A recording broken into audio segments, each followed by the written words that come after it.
Hey, welcome back, Adrenaline Junkies. We are at the 8 o'clock hour here on Stylin' Radio. You're listening to Pure Adrenaline Show, and this is West Coast Paul here in the booth with my co-host, Izzy. Hey, what up, Izzy? What's up? So we got a little bit more on this. When we went to the break, you asked me what happened on the way home. Well, so I'm leaving the hospital. It's like midnight. I've been there for 6 hours dealing with grief counselors to the chapel to all these people, right? And, phone calls and text messages and the hospital was really good, man. They gave me like this private office and whatever I wanted to do, And so that was really nice of them, I think the hospital did a really good job. But my aunt calls me back. And my aunt, by the way, sounds exactly like my mom on the phone. It's kind of freaky, right? Yeah. And my mom, I don't know, man. She would say shit sometimes. I can predict the future, and she believed in voodoo dolls and all kinds of shit. Like, fucking, I don't know. Just little weird shit with my mom. But my aunt goes, I need to talk to you about something before I go to bed. And I'm like, okay. So it's 1 o'clock. She's out on the East Coast, her time, and it's midnight. And I'm getting in my car, right? Or I'm heading to my car because I'm walking down this hallway. And she's like, look, it happened to me. It happens to everybody.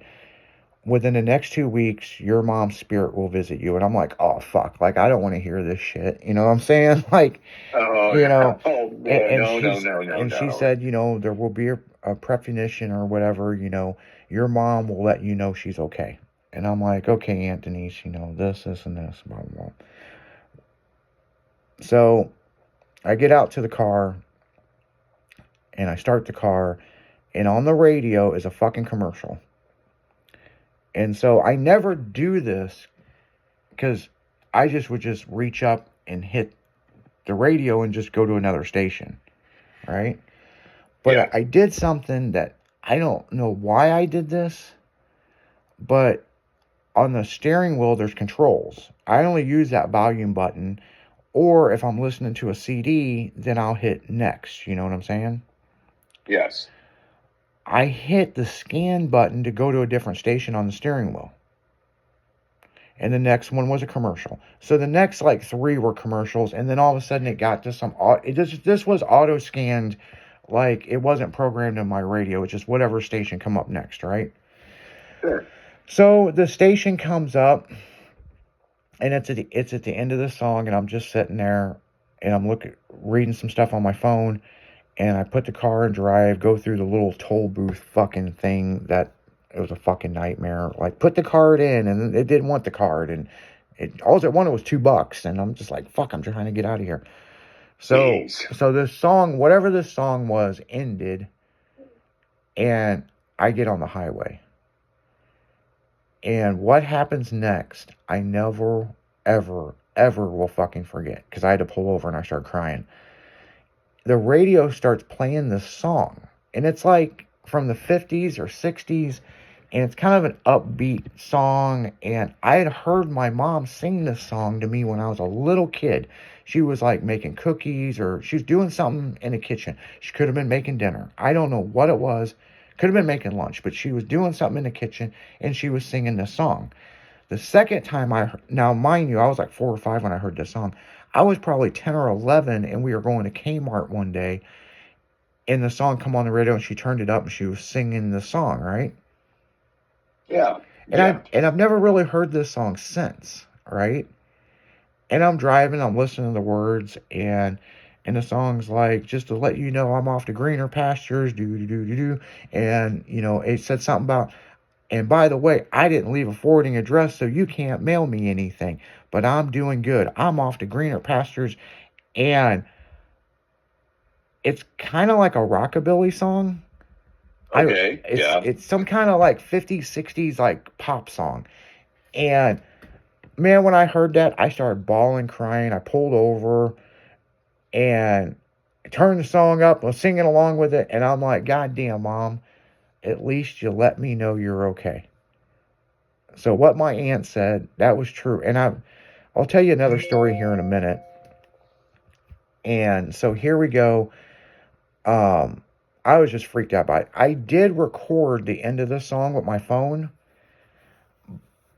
but when I come in the studio, I played it for Jimmy, and it's weird. Because some other weird shit happened afterwards. So when I played this song for Jimmy, it's staticky. You can't really hear the song, but you can hear the traffic. Now the crazier thing happened on Sunday. I get in my car, go to leave. Every now and then, my factory amp does this weird thing where it has to reset the fucking radio. So that station, it reset, right? So I sat there for 20 fucking minutes in a parking lot hitting scan to find that station. We can't find that station. So when I come into work and I played that for Jimmy and it was all fucked up, Jimmy got on St. Louis radio stations. That station doesn't exist. Oh my, that's a Twilight Zone episode right there. Tell me that ain't fucked up.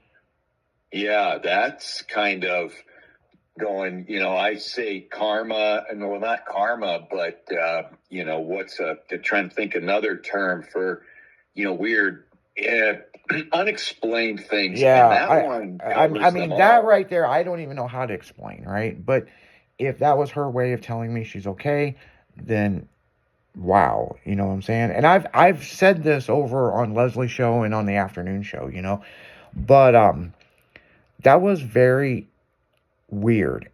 And I've explained this song to so many people and they've heard the song, but we can't find the song. Like, we've got this library of 20 million songs. Exactly. And we've got search engines that you can put in keywords of songs and we can't find it. Yeah. And so I'm sure the song is out there.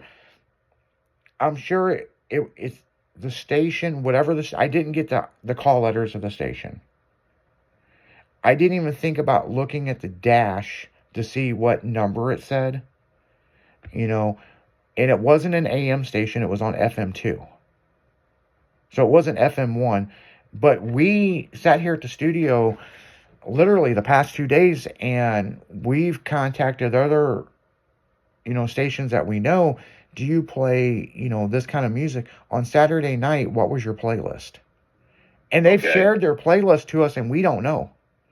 Yeah. So that's is some fucking weird ass freaky shit that I don't believe in ghosts and aliens and all this other shit. I'm sure there's something out there we don't know, but that was crazy. Now, what's even crazier is my aunt calls me Sunday, freaked out that she had this dream that my mom was in a big white dress. Oh, okay. What's even crazier is she hadn't talked to my uncle, and my uncle had almost the same dream, but they hadn't talked. Because I talked to him yesterday, and he goes, man, Saturday night I had this weird-ass dream. Your mom was in this white dress. And I'm like, how long was her hair? Well, it was like it was when you were a kid. I go, have you talked to my aunt? No, I need to call her. And I go, yeah, you might want to call her. And I just left it at that. Yeah, share some of the stories, like shit from Field of Dreams, Yeah, it's fucking, like I said, I ain't going crazy over here, but some weird shit's happened. But I'm going to share this last one with you. When my uncle and my grandfather passed away, it was on the same day. And it was, the coroner broke it down 30 seconds apart. My uncle lived across the street. My grandfather was in the hospital. It was just a freak thing that they both passed away that close together.